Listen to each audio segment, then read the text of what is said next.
Assalamualaikum warahmatullahi wabarakatuh. Halo teman-teman semua, kembali berjumpa dengan saya di channel Emma Roslina Dewi. Dan kali ini kita akan belajar matematika untuk materi trigonometri.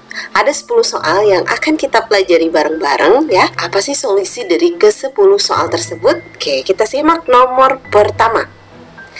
Jika sekan alfa adalah akar 3 dan alfa merupakan sudut lancip, maka tangan alfanya berapa?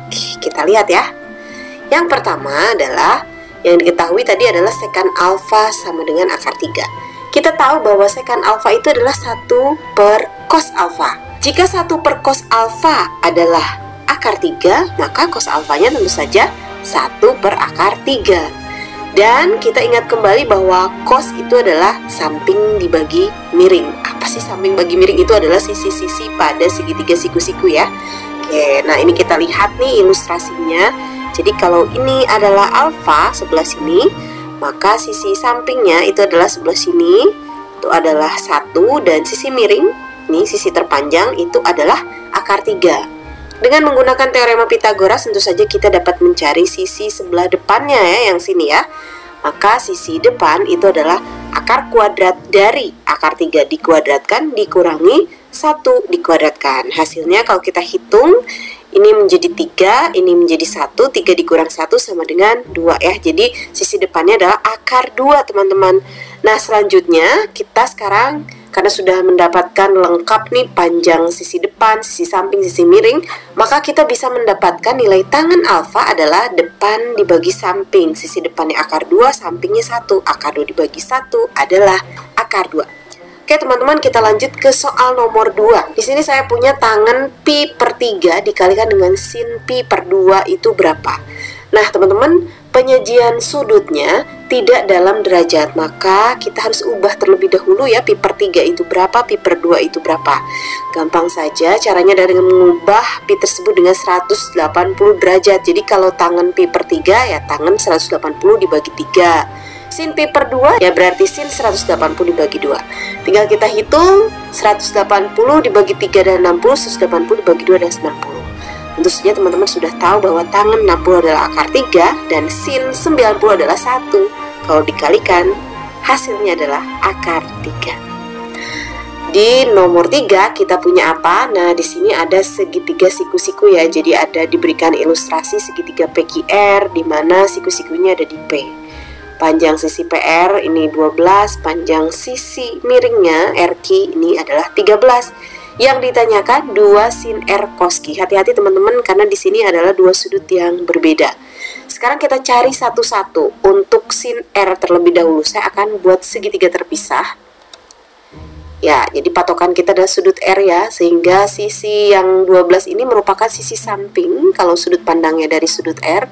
Kemudian yang ini tentu saja sisi miring ya. Nah, maka sisi depan dari sudut R bisa kita cari dengan menggunakan Pitagoras, yaitu akar 13 kuadrat dikurangi 12 kuadrat. 13 kuadrat 169, 12 kuadrat 144. Kalau dikurangkan, akar 25 adalah 5. Nah teman-teman, maka kita bisa mendapatkan nilai sin R ya. Sin R itu adalah demi depan, sisi depannya 5, miringnya 13. Jadi sin R-nya 5 per 13.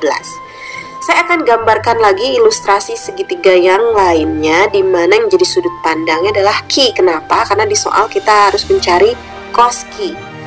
Jika Q di sini kan ya, maka sisi yang panjangnya 12 itu bagi Q adalah sisi depan. Kalau bagi R ini sisi samping ya. Nah, kalau bagi Q dia sisi depan. Sisi miringnya tetap sama karena sisi miring adalah sisi terpanjang yang dihadapi oleh sudut 90 derajat atau sudut siku-siku. Sisi sebelah sini bagi Q adalah sisi samping, panjangnya sama dengan yang ini dong, tetap 5 ya. Caranya mencarinya juga sama. Nah teman-teman, dari sini kita bisa mendapatkan cos Q, di mana cos Q adalah samping dibagi miring. Sampingnya 5, miringnya 13. Nah kalau kita lihat ini sama ya angkanya. Kalau sudah begini bagaimana? Ya gampang sekali, tinggal kita masukkan ke soal atau pertanyaan di soal, yaitu berapakah 2 sin R kali cos Q. Tinggal kita masukkan 2 sin R kali cos Q itu adalah 2 kali sin R nya 5 per 13, cos nya 5 per 13. 2 kali 5 kali 5, 50, 13 kali 13, 169. Selesai teman-teman, inilah jawabannya. Teman-teman, kita menuju ke soal nomor 4, yaitu sekant 360 derajat. Ini soal-soal basic semua ya. Oke, kita lihat.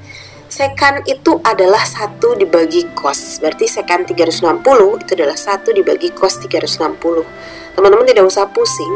Cos 360 itu sama aja dengan cos 0, teman-teman. Jadi 1 dibagi cos 360 sama aja dengan 1 dibagi cos 0. Cos 0 berapa teman-teman? Gampang sekali, yaitu 1. 1 dibagi 1 tidak lain dan tidak bukan adalah 1. Jadi sekant 360 adalah 1. Ke nomor 5. Pertanyaannya adalah luas segitiga sama sisi yang memiliki panjang sisinya 6 cm.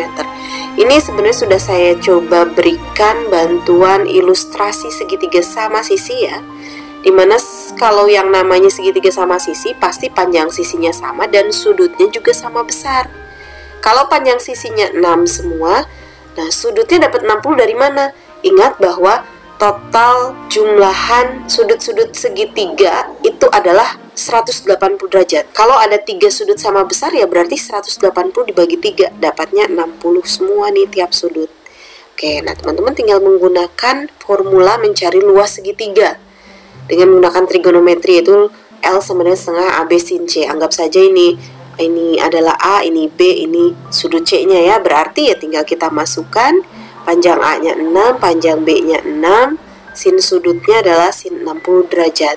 Nah teman-teman lihat ini ada yang bisa dibagi ya, bisa dicoret 6 dengan 2. Hasilnya berapa? 3. Oke, jadi ini 3 kali 6 kali sin 60 berapa? Setengah akar 3. Ada yang bisa dibagi lagi nih, 6 sama 2 yang ini ya.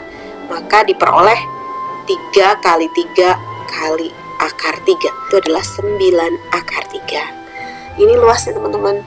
Nah selanjutnya di nomor 6 kita diminta untuk mengubah sudut dalam satuan derajat ke satuan piradian. Mudah sekali.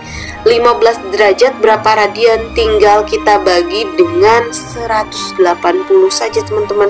Lalu kita sederhanakan dengan cara membagi penyebut dan pembilang itu dengan 15. 15 dibagi 15 1, 180 dibagi 15 adalah 12. Jadi 15 derajat adalah 1/12 pi radian. Di nomor 7 ini ada sebuah soal cerita ya. Zoya sedang menganalisis beberapa sudut yang dinyatakan dalam satuan pi radian. Sudut-sudutnya adalah 2 pi radian, 2/3 pi radian, 1/6 pi radian, pi per 3 radian, dan pi per 5 radian. Dari kelima sudut tersebut yang merupakan sudut lancip adalah apa? Tentu saja teman-teman tahu bahwa sudut lancip itu adalah sudut antara 0 sampai 90 derajat ya. Nah teman-teman atau kurang dari 90 derajat ya, karena 90 derajat itu siku-siku. Nah teman-teman, mudah sekali, tinggal kita ubah saja satuan pi radian menjadi derajat. Caranya sama seperti soal sebelumnya. Kita kerjakan satu-satu ya. Untuk yang 2 pi radian berarti 2 dikali 180 derajat itu 360 derajat. Yang 2/3 pi radian berarti 2/3 kali 180 derajat. 180 bagi 3 kan 60, kali 2 120 derajat. Selanjutnya 1/6 pi radian berarti 1/6 dibagi 180 derajat. Tinggal dibagi 6 aja, 30 derajat. Dilanjutkan dengan pi per 3 radian, itu 180 dibagi 3, 60 derajat. Dan yang terakhir pi per 5 radian, 180 dibagi 5, 36 derajat. Nah teman-teman coba lihat dari jawaban pertama sampai yang terakhir ini, 360, 120, 30, 60, 36, mana yang lancip, yang kurang dari 90 derajat? Yang ini. Berarti jawabannya adalah 1/6 pi rad, pi per 3 radian, dan pi per 5 radian. Itu yang merupakan sudut lancip.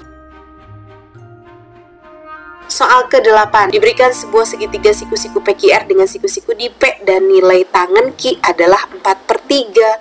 Ada 5 pertanyaan yang harus teman-teman jawab. Oke, pertama saya akan menggambarkan dulu segitiga siku-siku dari yang diketahui. Kita tahu bahwa tangan Q-nya 4 dibagi 3. Bagi tangan itu adalah sisi depan dibagi sisi samping ya. Jadi kita tandain dulu di sini. Ini adalah sisi depannya 4, sisi sampingnya 3. Lalu kita gambar segitiganya seperti ini, dimana siku-sikunya di P. Nah, yang menjadi acuan kita tadi adalah Ki ya. Nah, Ki yang ini saya berikan warna merah yang berbeda. Sisi depannya ini 4, sisi sampingnya 3. Berarti sisi miring bisa dicari dengan Pitagoras ya teman-teman, di mana miring adalah akar dari 4 kuadrat tambah 3 kuadrat. Kalau kita kuadratkan, ini 16, yang ini 9, dijumlah jadi 25, akar 25 adalah 5. Oke, sudah lengkap panjang sisi-sisi segitiga siku-siku ini, maka kita bisa mencari sin Ki. Sin itu adalah demi, depan per miring, berarti depannya 4, miringnya 5, jadi 4/5. Kemudian apalagi nih di sini yang berkaitan dengan sudut Ki, kosek Ki. Kosek Ki itu adalah 1 per sin Ki. Berarti kalau tadi sin Ki-nya 4/5 ya 1 pernya ya 5/4 gitu ya teman-teman. Selanjutnya sini kita akan mencari cos R. Berarti kita buat lagi segitiga yang lain yang menjadi sudut pandangnya adalah sudut R nih. Saya ganti warnanya ya. Jadi kita fokus ke sini. Maka bagi R yang panjangnya 3 itu bukan samping lagi, tetapi ini sisi depan, ini sisi samping yang ini, dan ini miringnya. Kita cari cos R ya. Cos R itu kosamir. Sampingnya 4, miringnya 5. Oh, ternyata sama dengan sin Ki. Berarti jawaban pertanyaan dari C, apakah cos R sama dengan sin Ki? Yes. Yang tadi sin Ki sudah ya terjawab ya. Panjang sisi miring juga sudah terjawab. Yang cosec Ki juga sudah. Nah, yang terakhir adalah tangen P. Tangen P itu adalah sudut siku-siku, berarti 90 derajat. Tangen 90 derajat itu tidak terdefinisi. Oke, selesai. Nomor 9. Nah, ini diberikan ilustrasi gambar sudut nih. Kalau ini sudut yang besar ini berapa? Ditanyakan tangannya ya. Kalau besar dari sini ke sini ada 30. Ya, berarti kan tinggal kita jawab, ini sudut lurus nih 180 ditambahin 30. Ya, ini. Jadi kita diminta untuk menentukan tangan 180 ditambah 30. Ini ada di kuadran 3. Tangan 180 tambah 30 sama aja dengan tangan 30, dan dia bernilai positif. Kenapa? Karena di kuadran 3 tangan bernilai positif. Berapa sih tangan 30? 1/3 akar 3. Last number, nomor 10. Arkes cos setengah berapa? Teman-teman, untuk menentukan nilai arkes cos, kita harus cari dulu cos berapa sih yang nilainya setengah. Nah, cos 60 teman-teman yang nilainya adalah setengah. Maka itu artinya arkes cos setengah itu sama dengan 60 derajat. Itu jawabannya teman-teman. Mudah sekali ya. Oke, itu saja sharing kita pada kesempatan kali ini. Semangat terus belajar matematikanya. Nantikan video-video di channel Emma Rosina Dewi. Assalamualaikum warahmatullahi wabarakatuh.